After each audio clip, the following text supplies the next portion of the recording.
Guys, income tax के ई filing portal पर 1 नवंबर 2021 से एक बहुत बड़ा चेंज है, एनुअल इन्फॉर्मेशन स्टेटमेंट। ये इन्फॉर्मेशन स्टेटमेंट मुझे बताता है कि ऐसी कोई इनकम जो मेरे फॉर्म 26S में रिफ्लेक्ट हो रही है और ऐसी कोई इनकम जो मेरे फॉर्म 26S में रिफ्लेक्ट नहीं हो रही है, तो मुझे सबसे पहले अपने एएएस को चेक करना है, अपने 26S को चेक करना है और उसको देखते हुए अपने आईटीआर को फाइल करना है। अब तक ऐसा होता था कि मैं जो भी अपने आईटीआर फाइल करता था मैं अपने फॉर्म 26S में चेक करता था और अपने जो भी मेरी बैंक डिटेल्स होती थी, जो भी मेरे बैंक स्टेटमेंट्स होते थे, जो भी मेरे पास सैलरी स्लिप होती थी और जो भी रिसिप्ट डॉक्यूमेंट्स होते थे, मैं उसको देखते हुए अपने आईटीआर को फाइल करता था। अब मुझे साथ ही एनुअल इन्फॉर्मेशन स्टेटमेंट को भी एक बार देखना है कि उसमें जो इनकम रिफ्लेक्ट हो रही है, क्या वो इनकम मेरी बिल्कुल करेक्ट है या इनकरेक्ट है। अगर करेक्ट है तो मुझे उसको देखते हुए अपने आईटीआर को फाइल करना है। तो फ्रेंड्स, आइए हम लोग एनुअल इन्फॉर्मेशन स्टेटमेंट को ई फाइलिंग पोर्टल पर एक बार डिटेली समझ लेते हैं। जब भी आईटीआर को फाइल करें, फाइल करने से पहले एक बार अपने फॉर्म 26S को ओपन कर लेना है। तो फॉर्म 26S को ओपन करने के लिए ई फाइल पे जाना है, income tax return and view form 26S। I agree and proceed. यहाँ पे मुझे अपना असेसमेंट ईयर सिलेक्ट करना है। अगर मैं फाइनेंशियल ईयर 2020-21 का आईटीआर फाइल कर रहा हूँ तो मेरा असेसमेंट ईयर होगा 2021-22। इसके बाद मुझे यहाँ पे व्यू डाउनलोड। तो फ्रेंड्स, यहाँ पे मेरा फॉर्म 26S ओपन हो चुका है। अगर मैं उसको पीडीएफ फॉर्म में डाउनलोड करना चाहूँ तो मैं आगे कर सकता हूँ। तो यहाँ पे मुझे दिख रहा है फ्रेंड कि आईटीसी लिमिटेड से मुझे इनकम है, प्लस फिलिप्स इंडिया लिमिटेड से मेरी इनकम है, प्लस पंजाब नेशनल बैंक से मेरी कोई डिपॉजिट से मेरी कोई इनकम है। एएस को भी एक बार मुझे चेक करना है कि उसमें जो इनकम रिफ्लेक्ट हो रही है करेक्ट है या इनकरेक्ट है। उसको देखते हुए फिर अपने आईटीआर को फाइल करना है। पर हमें ई फाइलिंग पोर्टल पे जाना है, सर्विस में जाना है और एनुअल इन्फॉर्मेशन स्टेटमेंट इसे एक बार ओपन कर लेना है। प्रोसीड। एएस में टैक्स पे इन्फॉर्मेशन समरी हम इसको बाद में देखेंगे, पहले हम लोग एनुअल इन्फॉर्मेशन स्टेटमेंट को करते हैं। जैसे मैं एनुअल इन्फॉर्मेशन स्टेटमेंट को ओपन करता हूं तो मेरे पास एक मैसेज आ जाता है मेरे ईमेल आईडी और मेरे मोबाइल नंबर पर। यह मैसेज मुझे बताता है अगर मेरे अपने एएस को ओपन नहीं किया हुआ है, अगर किसी अदर पर्सन ने आपकी एनुअल इन्फॉर्मेशन स्टेटमेंट को ओपन किया, अपने इनकम टैक्स का पासवर्ड एक बार चेंज कर सकते हैं। तो एक बहुत अच्छा इसमें फीचर है। ये मैसेज मेरे पास तभी आएगा जब मेरे पास मेरा मोबाइल नंबर और मेरा ईमेल आईडी मेरे ई फाइलिंग पोर्टल पर रजिस्टर्ड होगा। तो फ्रेंड्स, इससे पहले भी मैंने वीडियो में बताया कि मेरा मोबाइल नंबर और मेरा ईमेल आईडी मेरे ई फाइलिंग पोर्टल पर बिल्कुल सही होना चाहिए। Primary mobile number, email ID मैं अपनी प्रोफाइल में जाकर चेंज कर सकता हूँ। तो पार्ट है जो मेरा जनरल इन्फॉर्मेशन का, ईमेल आईडी, मेरा मोबाइल नंबर, मेरा पेन नंबर और मेरा एड्रेस बताता है। एक बार उसको आपको देख लेना है। अब हम लोग ब्रेक करते हुए नीचे आते हैं। तो अब मेरा सेकंड है पार्ट बी। पार्ट बी में कुछ यहाँ पर मेरे अलग अलग टैब है, मुझे एक बार सबको चेक कर लेना है। सबसे पहले मेरा टीडीएस टीसीएस इन्फॉर्मेशन। ये मेरा बताता है कि जो मेरी सैलरी मुझे मिली है उस पर मेरा कितना अमाउंट ऑफ टीडीएस डिडक्ट हुआ है और क्या मेरी ग्रोथ अमाउंट ऑफ सैलरी है, प्लस मेरा डिविडेंड इनकम जिसपे मेरा टीडीएस अमाउंट डिडक्ट हुआ है, वो मुझे एक बार अपने फॉर्म 26S से क्रॉस चेक कर लेना है, जैसे कि मैंने आपको यहाँ पे डाउनलोड करके ये बताया हुआ है। तो आप इससे चेक कर लीजिए कि मेरे यहाँ पे जो सैलरी दिख रही है 5128,736 वो मेरी बिल्कुल सही है, प्लस मेरे जो भी मेरे डिविडेंड इनकम मिली है 10,666 वो मेरी बिल्कुल सही है। एक बार देखना, अगर आपको कुछ इन्फॉर्मेशन इसमें गलत लगती है, आपको लगता है कि मैच नहीं हो पा रही मेरी, तो मुझे फॉर्म 26S को देखते हुए उसको फाइनल मानते हुए अपने आईटीआर को फाइल करना है, यहाँ पे जैसे कि मैसेज में नोट में बताया हुआ। तो फ्रेंड्स, यहाँ पे मुझे अपनी टीडीएस की इन्फॉर्मेशन एक बार चेक करने के बाद दूसरा मेरा एसएफटी इन्फॉर्मेशन, जो भी मेरे फाइनेंशियल ट्रांजैक्शन होते हैं उससे रिलेटेड मेरी यहाँ पे इन्फॉर्मेशन होती है। इसमें वो भी इन्फॉर्मेशन बताई जाती है जिसमें मेरा टीडीएस अमाउंट डिडक्ट नहीं होता है, जैसे कि मेरा डिविडेंड से मिलने वाली इनकम, इसमें मेरा कोई टीडीएस अमाउंट डिडक्ट नहीं हुआ है, प्लस मेरी कोई भी सेविंग से मिलने वाला ब्याज, जितने भी मेरे सेविंग बैंक अकाउंट है वहां पे बैंक वाइज यहाँ पे मेरी डिटेल होगी, प्लस सेविंग अकाउंट नंबर होगा। आप एक बार क्रॉस चेक कर लीजिए अपने बैंक स्टेटमेंट से। सेविंग का ब्याज मैं अपने बैंक स्टेटमेंट से क्रॉस चेक कर सकता हूँ कि उस पर्टिकुलर फाइनेंशियल ईयर 2020-21 में सेविंग से मुझे कितना अमाउंट ऑफ ब्याज मिला हुआ है। उस ब्याज को देखते हुए एक बार अपनी इन्फॉर्मेशन क्रॉस चेक कीजिए और उसके हिसाब से फिर अपने आईटीआर को फाइल कीजिए। अगर आपको डिटेल देखना है आप इसको यहाँ पे क्लिक कीजिए, आपको यहाँ पे पता चल जाएगा कि 30 जून 2021 को आपका इंटरेस्ट अमाउंट इतना मिला है, प्लस 30 जून 2021 को आपको दोबारा इंटरेस्ट जो आपको मिला है वो इतना मिला है। अकाउंट नंबर यहाँ पे दिया हुआ है, सेविंग से ब्याज। आप इसको क्रॉस चेक करते हुए ही अपने आईटीआर को फाइल कीजिए। तो यहाँ पे मेरा सभी सेविंग से ब्याज मुझे पता चल जाएगा। पंजाब से मेरा ब्याज कितना है, सिटी से कितना है, कोटक से कितना है, एडीएफसी से कितना है, जो भी आपकी बैंक अकाउंट। एज एग्जांपल मैंने आपको बताया। दूसरा, इंटरेस्ट फ्रॉम डिपॉजिट्स। अगर आपकी कोई डिपॉजिट से इनकम है, जैसे कि मेरा बैंक में कोई डिपॉजिट है, फिक्स डिपॉजिट है, रिकरिंग डिपॉजिट है, या फिर मेरा कोई पोस्ट ऑफिस डिपॉजिट से उससे भी मेरा कोई ब्याज मिल रहा है जिसपे मेरा टीडीएस अमाउंट डिडक्ट हो रहा है, या ऐसा कोई ब्याज जिसपे मेरा कोई टीडीएस अमाउंट डिडक्ट नहीं हो रहा है, जैसे कि मेरे यहाँ पे 23,168 का एक ब्याज है पंजाब नेशनल बैंक का। अगर मैं इसको फॉर्म 26 से क्रॉस चेक करूं तो यहाँ पे 23,168 मेरा रिफ्लेक्ट हो रहा है। मेरा एक और ब्याज है सिटी बैंक का जिसपे 16,374 मेरा ब्याज यहाँ पे दिख रहा है, लेकिन इस पे फॉर्म 26 में ये रिफ्लेक्ट नहीं हो रहा है। लेकिन मुझे अगर मेरा ये अपने स्टेटमेंट से मुझे एक बार चेक कर लेना है। बैंक से मुझे एक इंटरेस्ट सर्टिफिकेट मिलता है डिपॉजिट्स के, अगर आप चाहे तो अपने बैंक से ये सर्टिफिकेट ले सकते हैं और उससे अपने इंटरेस्ट अमाउंट एक बार देख लीजिए 16,374। उसको देखते हुए अगर आपको लग रहा है कि ये करेक्ट है तो आप इसको अपने आईटीआर में रिपोर्ट कीजिए, इनकम फ्रॉम अदर सोर्सेस में जाकर इंटरेस्ट फ्रॉम डिपॉजिट्स। अगर आपको लग रहा है ये करेक्ट नहीं है तो आप इस पे क्लिक कीजिए। क्लिक करने के बाद यहाँ पे आपको ऑप्शनल ऑप्शन पे जाना है।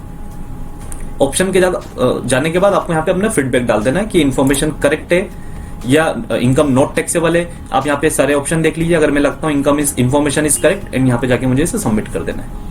दूसरा, information is not fully correct. आपको लग रहा है कि ये 16,000 रुपए का जो ब्याज है पूरी तरह से करेक्ट नहीं है, इसमें करेक्शन है, इसमें ज्यादा होना चाहिए, कम होना चाहिए, तो आप यहाँ नॉट फुल्ली करेक्ट करके यहाँ पे आप अपनी डिटेल डाल दी कि इंटरेस्ट अमाउंट एक्चुअली में आपका कितना है, अकाउंट टाइप क्या है, टाइम डिपॉजिट से, सेविंग है, रिकरिंग डिपॉजिट से या कोई दूसरा डिपॉजिट से मिलने वाला ब्याज है, वो देख लीजिए। अगर आपको लग रहा है अकाउंट इन्फॉर्मेशन में कोई चेंज है वो चेंज कर दीजिए और यहाँ पे अपना सबमिट कर दीजिए। तो अगर ये आपको फीडबैक डालना है अगर आपकी इन्फॉर्मेशन करेक्ट है या नहीं करेक्ट है।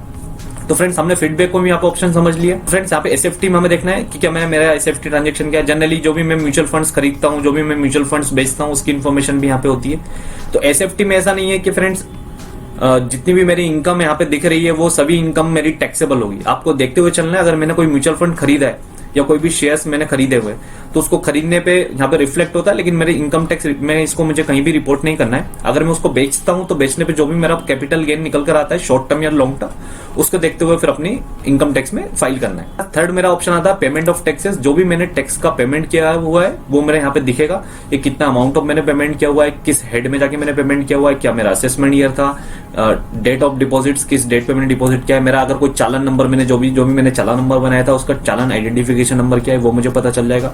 डिमांड एंड रिफंड, अगर मेरी इनकम टैक्स पोर्टल पे कोई डिमांड है तो वो मेरी यहाँ पे रिफ्लेक्ट होने लग जाएगी। जैसे मेरा रिफंड आया था लास्ट ईयर 84,830, तो यहाँ पे दिखा रहा है कि मेरा लास्ट ईयर 84,830 का रिफंड आया था। डेट ऑफ पेमेंट 15 जून 2021 को मेरा डेट ऑफ पेमेंट मुझे रिफंड मिला था।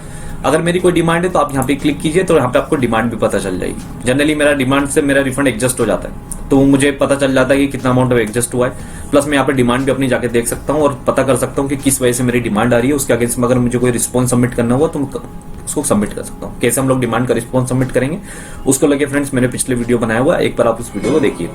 मेरा अदर इन्फॉर्मेशन है। अदर इन्फॉर्मेशन में जनरली ये बता देता है कि मेरी सैलरी से मिली इनकम क्या है, ग्रोस सैलरी रिसीव।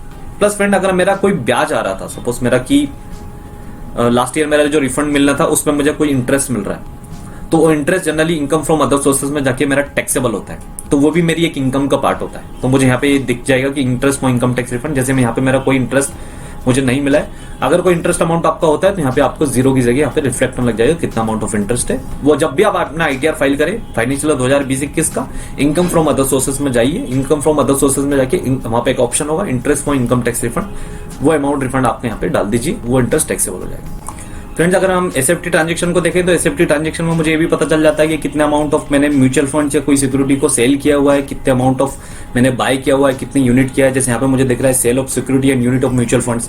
तो मैं अगर इसको क्रॉस चेक करना चाहूँ तो एक बार मैं इस पर क्लिक करूंगा और यहाँ पे जाके मैं इसको ड्रैग करते हुए जब नीचे आता हूँ तो फ्रेंड्स यहाँ पे मुझे पता चल जाएगा कि मैंने क्या क्या बेचा हुआ। लिस्टेड इक्विटी शेयर्स है, लिस्टेड शॉर्ट टर्म है, लॉन्ग टर्म, यहाँ पे मुझे पूरी डिटेल पता चल जाएगी। क्वांटिटी मैंने कितनी बाई की हुई है, सेल प्राइस मेरा क्या था। प्लस मैं अगर इसको आगे देखूं तो भी मुझे यहाँ पे डिटेल मिल जाएगी कितना अमाउंट कम, इतने कॉस्ट ऑफ एक्विजिशंस मेरा क्या था। तो फ्रेंड्स, यहाँ पे अगर आपको लग रहा है आप एक बार क्रॉस चेक कीजिए कि आपकी शॉर्ट टर्म डिटेल बिल्कुल सही है तो आप इसके अकॉर्डिंग अपने आईटीआर को फाइल कीजिए। हम हर एक इनकम को देखते हुए आईटीआर को फाइल करेंगे कि अगर मेरी सैलरी से मेरे कोई इनकम है तो एएस में मुझे देखना है, प्लस अपने आईटीआर में उसको रिपोर्ट करना है, या फॉर्म 26 को एक बार मुझे उसको क्रॉस चेक करना है। प्लस हम आईटीआर 2 को भी देखेंगे कि म्यूचुअल फंड या शेयर से सेल करने के बाद अगर मेरा कोई कैपिटल गेन हुआ है तो हम आईटीआर 2 में कहाँ जाकर वो किस तरह उसको रिपोर्ट करेंगे। तो फ्रेंड्स, हर एक इनकम को देखते हुए अपने आईटीआर को हम लोग आगे जाके फाइल करेंगे। ये मेरी सीरीज का पहला पार्ट है। आगे आगे मेरी कंटिन्यूअस एएस को लेकर सीरीज चलने वाली है, तो मेरे चैनल को आप सब्सक्राइब कर लीजिए, प्लस मेरे वीडियो को लाइक करिए। आगे अगर मैं एएस के बाद अगर मैं टैक्स पे इंफॉर्मेशन समरी को देखूं फ्रेंड्स,